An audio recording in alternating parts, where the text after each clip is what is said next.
we're recording, and then now I've clicked record. I'm going to click mute on my microphone, and I'm going to give you guys like a minute or so where I'm going to eat this plate of food. But you can't. What food is it? What food is it? It's a fish cake, rice, and sprouted broccoli. And I'm going to go go Thai down fish on cake? it. I don't know, and at this point, I don't care. I'm just going to devour it. No, I'm going to mute now, and you're not going to. No, you guys can talk. So you guys now need to fill a minute and a half. So here we go. Off you go. What's your favourite fish cake, Luke? I quite like a haddock fish cake with, like a cheesy sauce in the middle. That's quite nice. And Tom, what about you? Oh, I quite like a kind of a traditional salmon one, to be honest.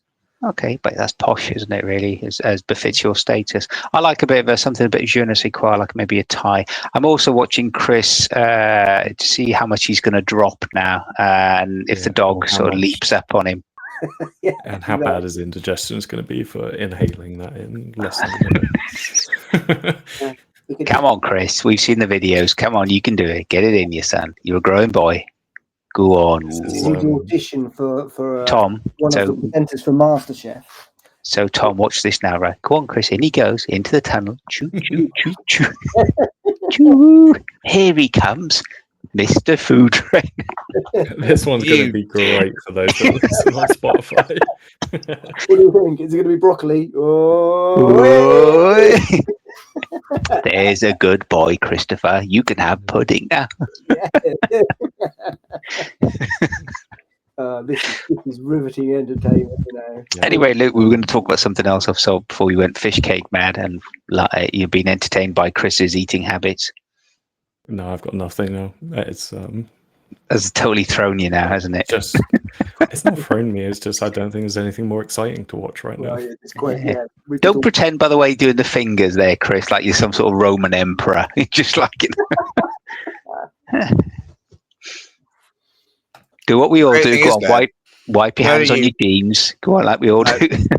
I think you all could probably hear me eating there, which would be really unpleasant for you, but no one else will because I muted it, so that's good. Oh, inhaled that. That was delicious. And I think it was a haddock one with a creamy filling. So, Luke, you're right. Have you been stalking and just hiding out in Chris's pantry? Yeah. Nice. Yep. I have to make sure he's feeding himself well. Yeah. In the morning, I open the cupboard and Luke just passes me a chocolate bar. What a lad. Well, that's what we love. What more do you need in life, eh? Exactly. Let's get into it. Play the intro.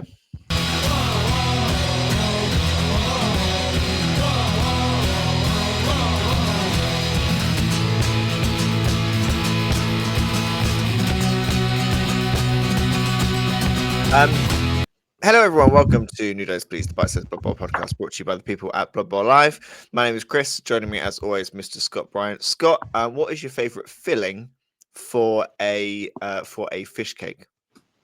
Good evening, Chris. I've just told you my favourite filling for a fish cake would be probably a Thai type flavour. So it would have like a white fish, whatever was available, but it would have, some chili, lime, maybe a bit of coriander in there as well. Yummy. Very nice. I just wanted to formalise it, really, Okay. Also joining us, Mr. Tom Hovell. Tom, what is your favourite filling for a cheesecake? For a cheesecake? I said cheesecake. We're moving around. You know what? Cheesecake. What's your favourite cheesecake? My favourite cheesecake? Yep. Probably just the classic New York cheesecake. Very nice. Straightforward, plain. Cool. Also joining us, Mr. Luke Baggett. Luke, what's your favourite fruitcake? Like a nice pizza. I've got to keep you on your toes. Isn't a fruitcake a fruitcake? Yeah. Well, no, you can't. It's like you can't say what's your favourite cake. cake. That's fine, but what's your favourite fruit cake? Isn't it a fruit cake? Styles of fruit, because you can have like a Christmas cake or a Barra Brig, which is slightly different but pretty. Do you mean Barra Brith? No. I'm not Welsh, Scott. Tom Feeks is. I suppose you could have a Dundee cake or a Seminole cake. Yeah, okay, I'll live with that. Cool. Okay, fine. With that criteria, then probably just a good Christmas cake. Good choice. Good choice. We're not here to talk about varieties of cake, both savoury and otherwise. No. We're going to play a brand new game And that game is legally distinct from any game you may have heard on any other podcast or radio station, and it is called Champion the Unchampionable. Something might appear on the screen. We'll see. Did you fact check that we haven't taken that anywhere else? I don't think we have. We have changed something from somewhere else. I'm going to give Luke, Scott, Tom a Blood Bowl statement, which they are going to have 1 minute to defend and stand by as if their life depended on it. The rest of us can then ask some questions, and at the end of the game, I will decide who out of the three of you I feel has championed the Unchampionable the best. So, who's going to go first? I've got a D6 here, so I'm going to roll a D3, and it is going to be Mr. Scott Bryant, who is going to be the first one. I'm now going to roll a 20-sided dice because I've got 20 opinions here that I'm going to give you. Let's see. Lovely job. Okay. Can I ask what number was that? Do I need to know? It was number 1. Hey, I'll take it. Mr. Scott Bryant, Yes, your Chris. statement to defend, and you have 1 minute to do so. The timer for 1 minute to do that is under my plate of rice, so I've just moved that. This is really, really ratcheting up the tension, isn't it? Yeah. You have 1 minute to defend the statement. Rotters are the most underrated linemen. Go. Rotters are the most underrated linemen in Blood Bowl and all editions of Blood Bowl. While they give you every possible opportunity within this game to develop not just a player who can be everything, whether you want to have someone, skilled on an edge tree, you want someone skilled on a strength tree. You just need this rotter in your life. Everybody looks at the rotter and says, oh, what are they going to do? Oh, they're nothing really. The rotters are the ultimate foundation on which to base a team.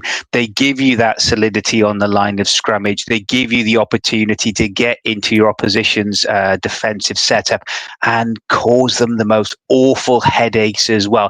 With the rotter lineman, Nuffle is looking down upon you as well in favour. They're nice sculpts. They're really lovely sculpts. They're great to paint as well. If you're not a Silver Sword Slayer artist type person level, they're great as an introduction. So if you're a new player and you like a bit, Scott, that is your time. Well, I was just getting excited then. I know you were just getting into it, but I'm cutting you off. How on earth is a rotter lineman better than any lineman that comes with a skill like a dwarf or a Norse or an Amazon? Yeah, but they take the fun out of it, aren't they? They're gimmies. They don't really represent or promote active Blood Bowl coaching and active Blood Bowl player development. They're just a gimme. It's like, oh, there you go, have block for free. Why? Earn your block, earn your dodge, earn your skills. That's what I say. Luke, now, you've played Nurgle. I have played Nurgle, and I do love rotters, but I think Scott said a lot of words, but didn't really tell us why they're better than other linemen. No, he didn't really, did he? He said that they have the best. He implied that they have a better opportunity to develop than another lineman, and I'm interested to find out why he thinks that.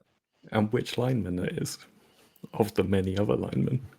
Okay, well, they're better than Skaven linemen because we know what's a Skaven lineman going to do. They're going to fail on a rerun. They've only got armor 8. That's coming from trauma. That's directly from trauma. That's therapy, kids. If you look at then something, anything which is stunty, it's better than anything stunty in the bag as well. It's better than just a dwarf. A dwarf it's a lazy one, isn't it? A rotter isn't a lazy lineman. It doesn't come with tackle. It doesn't come with block already built in or dodge. So as far as I'm concerned, the world is your oyster. It opens up opportunity and potential for you, Luke. That's the beauty of it as well. And it does it with style as well and looking good. And that's what matters in Blood Bowl. When you punch a Wood Elf lineman in the face, you go, yeah, but you expect to kill a Wood Elf lineman. You punch a rotter lineman in the face, you don't expect to kill it because it'll roll regen. Thank you very much indeed. That's why it's better than all the other linemen, Luke. Well, hang on, wait. Are you now saying it's the best lineman to punch? No, I'm saying it's better, as in it's less likely that you'll get rid of it. So it's a stronger piece on the board as a lineman. Mr. Hovel, are you a fan of the rotter lineman? Well, he hasn't mentioned the fact that you kind of almost get a 2-for-1 with them with Plague Room. that you got the potential that you might get an extra player on your team. Yeah. So they are the gift that keeps on giving, Christopher. Yeah. And Tom's probably got 60 of them in a box on his shelf there, ready to paint. It's over there, yeah. Just kind of sweeps his shelf as they all fall off. So, you know, I'm yet to hear from any of you guys why a rot alignment is not the best lineman in Bloodbowl. How slow are they? Movement 5. So they're pretty slow. Quicker than a tree. You're going to outrun a tree. You can roll a couple of rushes. You got movement 6. That's on par with anyone else in the game. Can't every player in the game outrun a tree? Bar another. Not tree. If you're another tree. No. You had that comment. That's stupid. That's a stupid comment, Luke. What are you talking about? That's on you. Yeah. Don't sit there giving it all. Look, I've got amazing facial hair, and you haven't. Don't sit there doing that. I'm glad we've swapped to personal blows. Yeah, I'm glad it didn't take long to get to. And that's what a rot alignment does. It infuses you with the self decay of Nurgle and all that beautiful. It's the personal blow of linemen, is it? They are incredibly cheap. There you go. They're cheap, yes. So they're a good economic investment. You've got to find, times are tight. Let's not forget in the general economy today, times are tight. So you want to maximise your return on your lineman. Go for Nurgle. I think that they are potentially the cheapest non-stunty linemen. I think they are, yeah. I think they are, Tom. That's why I think they're beautiful, Tom. See, I'm struggling to pick holes in it because I quite like rotters. And you haven't even touched on them having mutations as primary. They're actually cheaper than goblin linemen. And this is the nice thing about them. They're so good. I've got Mr. Hovel here, Mr. Baggett here already in the camp thinking, give me more, give me more. So what's not to love? Persuaded both of them. I can see Tom getting out his paints. I can see Luke going to dig one out of his beard and say, wonder where you've been hiding. So this is what is beautiful. It reminds people of the purity and the joy of Blood Bowl, Christopher. Well, okay. Well done. I think you have a good argument there. And I think we're going to move on to Mr. Tom Hovel. Tom. Yeah. Your statements that you have 1 minute. Ooh, interesting. 1 minute to defend is wrestle should be an agility skill. Go. Wrestle should be an agility skill rather than just a general skill on the basis that it's got a lot of action around it. You've got wrestle on gnomes, which they seem to be very agile little characters themselves. And you would think that, in fact, for it to be an agility skill, you've got to have some kind of movement abilities around it. For example, diving tackle and diving catch are very similar to wrestle. You're basically throwing yourself on the floor effectively. The same with jump up and leap. It is the same sort of thing. You're throwing yourself around, just like you would do in wrestle. I also believe that tackle should be an agility skill as well, on the same basis, that you are actually trying to move away into a square to stop someone moving away, rather than just a general skill. So it sounds like that's your time, Tom. That's your time. I'm immediately going to pull you up on tackle should also be an agility skill. How? In what world? Well, you're not. You have to be agile to stop someone. I suppose. No. You just stand in the way. Duh. Hello. And you said as well, Tom, wrestle has a lot of action. Yeah. This isn't WWE. You're not going to throw them off the ropes and catch them in a suplex on the way back. How do you wrestle? Well, depends on what's happened the week before if I'm being good. Depends if Mrs. B's got a headache or not, but that's another story for another day. She doesn't listen to this. That's fine. But yeah, wrestling is wrestling. If you look at wrestling, like Roman Greco wrestling, it's all that strength combined, isn't it? It's that man-on-man hot oil action that you keep sending me the videos about. So what you talking about? It's not edge, is it? It should be more in the strength category rather than the general category then. Tom, that's not the point you're trying to argue. It's It's missed the fundamental point of the feature. I think there is a lot of agility needed to do wrestling. I think there's more things to worry about, like friction, than really agility. Okay, so Tom, what character, like which player do you think would benefit most from this, from gaining access to wrestle on agility? So I guess who's got agility on their primaries but not general on their primaries? Who's going to benefit most from this? Elves. So they've got Elves can take wrestle. What's their primaries? They got a general as well. So Foxes. General and edge. Would you wrestle a fox, Tom?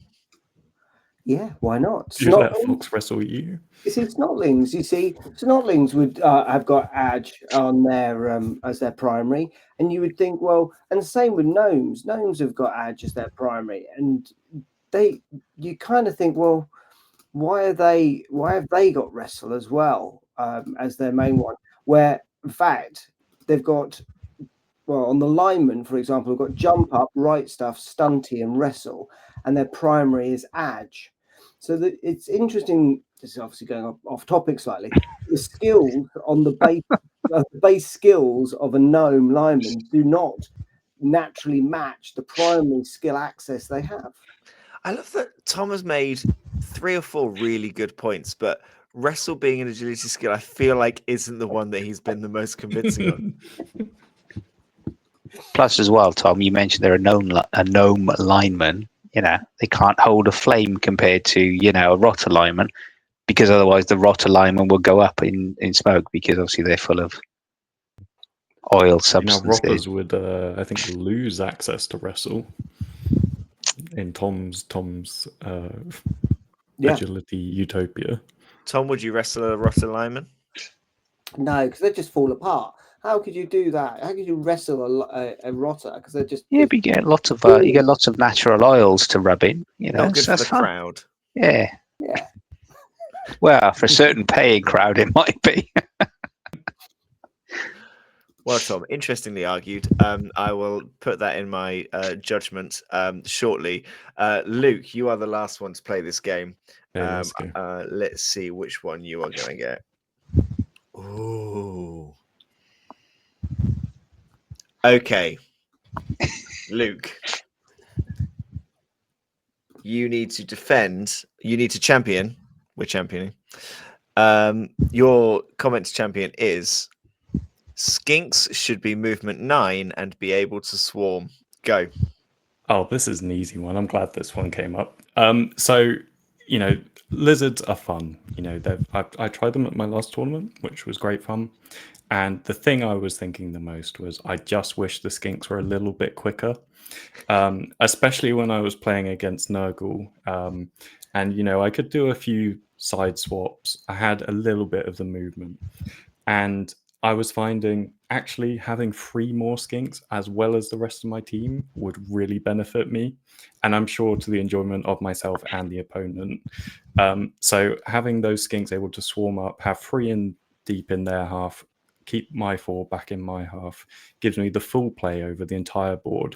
And everyone loves having more things to hit. So even if you're the opponent, they're moving 9, you can get up to them occasionally. They're stunty, they got dodge. Everyone loves rolling stumbles into pushes. And it just rewards that fun engagement. That is your time. That is your time. I mean, I can't think of a single counter or a single issue with this particular fact. I have to say, I enjoyed your line there, Luke, about it gives your opposition more to punch. I like that, and I think that's very considerate and very gentlemanly of you. But you didn't really tell me why they need movement 9. They've got movement 8. You can do a 1-turn touchdown with them as they are, and you don't even need a skill to do that if you get your blocks and your pushes right. So movement 9. Well, it's just easier for the player, isn't it? Go runners have it easy. Skaven coaches have it easy, and I think lizard coaches owe that as well. Just having that one extra square of movement does make that one turn that bit easier, and no natural frenzy on the lizards. So, But as you said before, though, Luke, if tier 1 coaches are cowards, then this is only going to encourage that cowardice, surely. Yeah. Well, exactly. They need a bit You of run away more. They need to have the game on easy mode a little bit, so it helps with that, I think. Suddenly I've gone off this idea.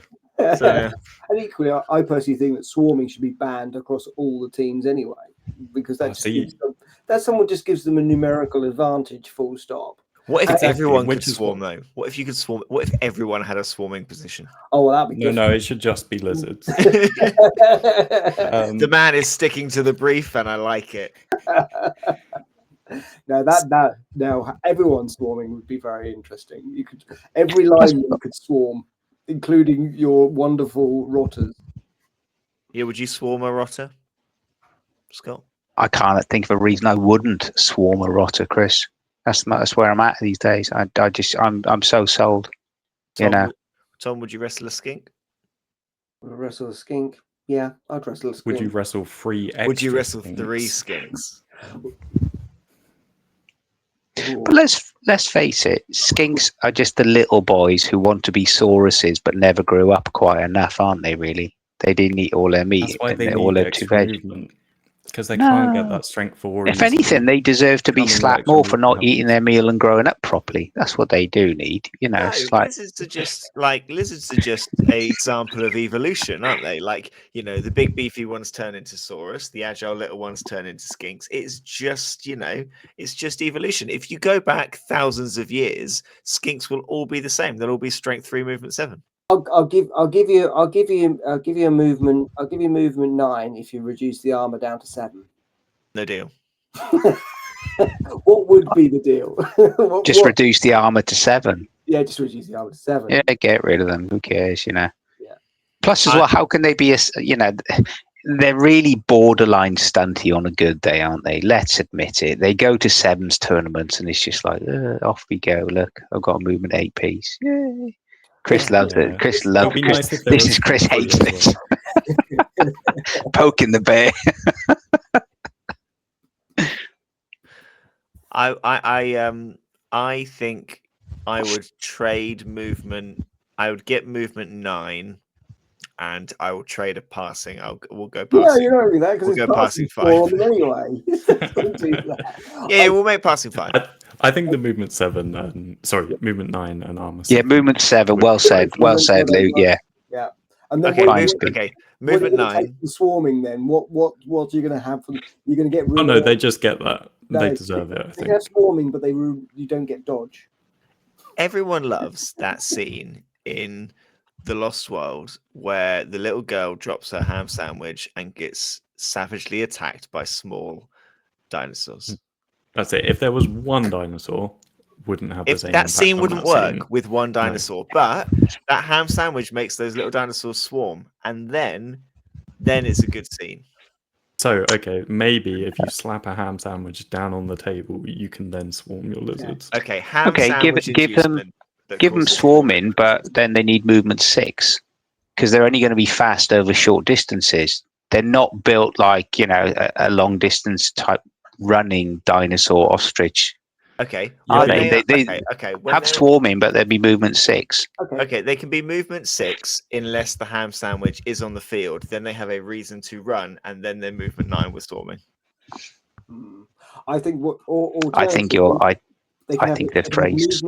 They can have movement 10, but every turn it goes down a movement. That's beautiful. That's what kind of negotiation are we into now? Yeah. I think basically the fact that we are negotiation tells me that argument is it was. I love this. Okay, swarming. Yep, I think that'd be quite entertaining.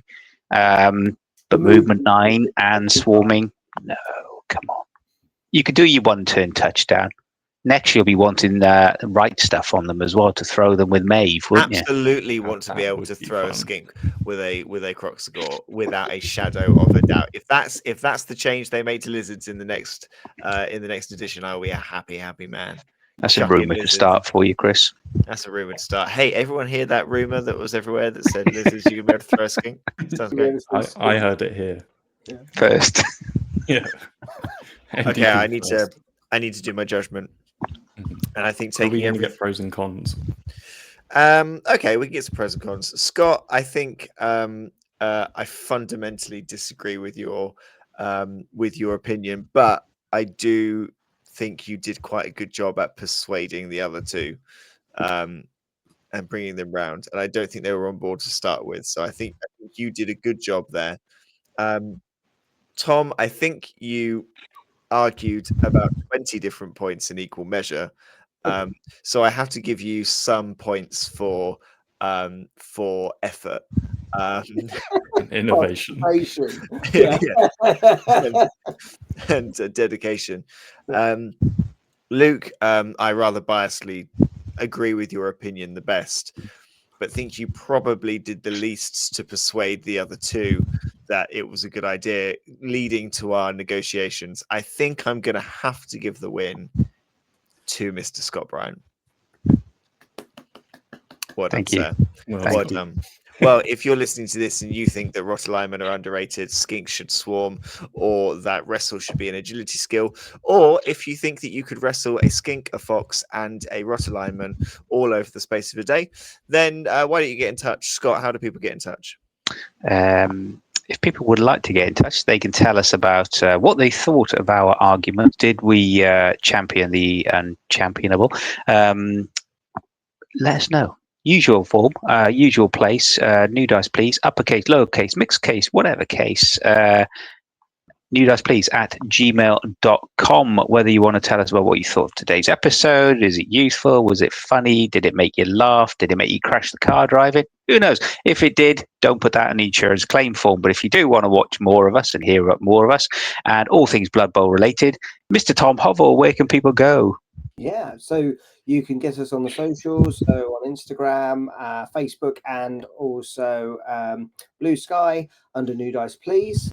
You can also see us as well as hear us at Blood Bowl Live, which we are now streaming our kind of playoffs for our league at Aardvarks and Dragons, both on YouTube and also on Twitch under Blood Bowl Live.